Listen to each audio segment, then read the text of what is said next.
formation sur mesure.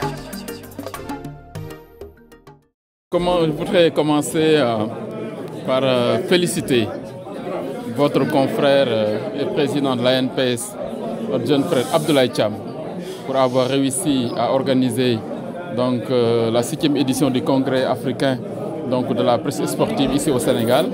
C'est un honneur qui est fait au Sénégal et c'est également lié au dynamisme de la presse sportive sénégalaise.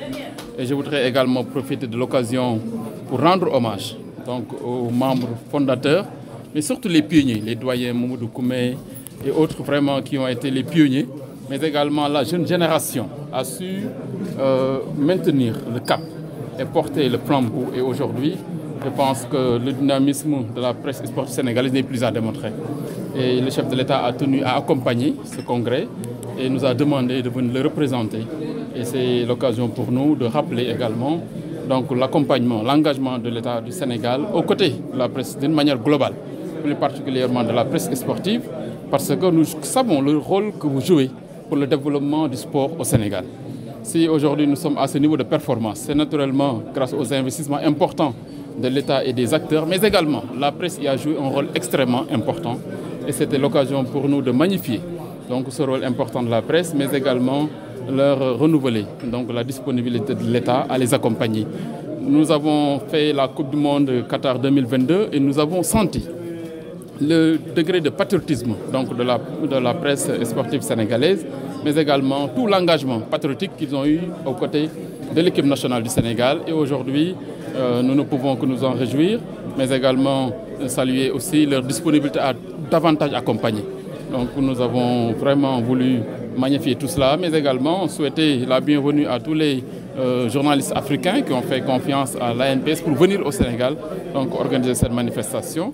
Et j'ai aussi profité de l'occasion pour partager avec l'assistance, la vision du chef de l'État pour un sport performant et moderne.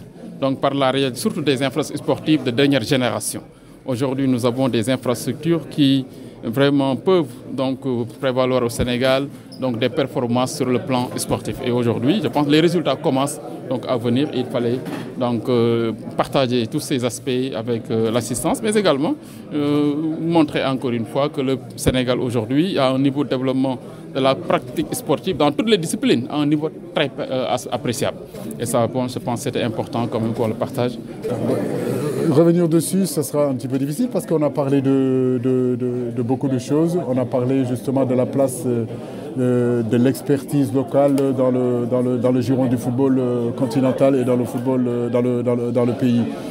Bien sûr, l'expertise locale aujourd'hui, c'est moi, mais c'est Walid Regragui, c'est Florent Ibenge, c'est d'autres aussi entraîneurs aussi qui sont en train de faire de très bonnes choses.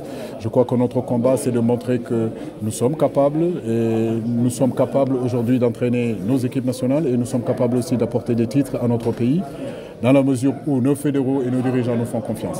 Coach, après le sacre de l'équipe nationale Chan, est-ce qu'on peut attendre à avoir des gosses dans votre liste sur cette fenêtre du mois de mars? Il n'y a aucun problème. Moi, je l'ai dit, il n'y a qu'une seule équipe nationale et que l'équipe nationale est ouverte à tous les footballeurs du Sénégal. Il n'y a pas de distinction entre U17, U20. C'est les niveaux qui comptent. Le championnat aussi, c'est les niveaux qui comptent. Et je l'ai dit il y a 2 semaines, je viens de sortir de la Coupe du Monde et croyez-moi, le niveau est autre chose. Et je crois que nous, notre objectif aujourd'hui, je l'ai dit et je le répète et j'œuvre sur ça, c'est de pousser nos clubs traditionnels, c'est de pousser nos centres de formation à former des joueurs et surtout de pouvoir les amener dans des clubs où ils pourront avoir le niveau justement de pouvoir jouer ces Coupes du Monde-là.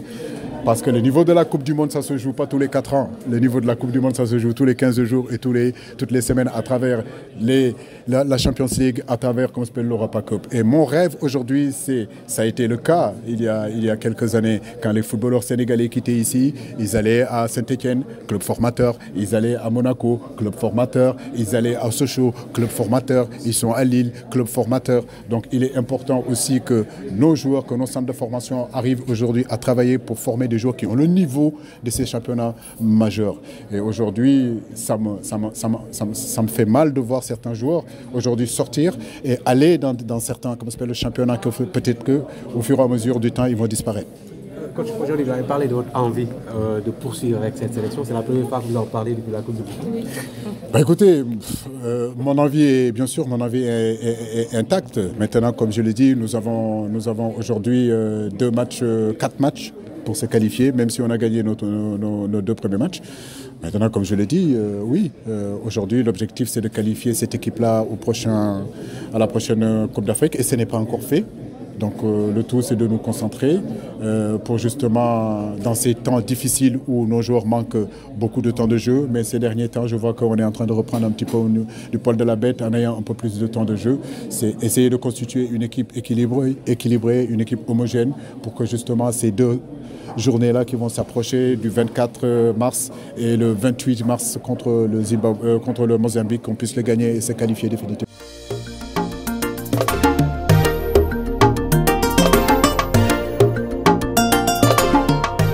Dakar 24 Info, l'information sur mesure.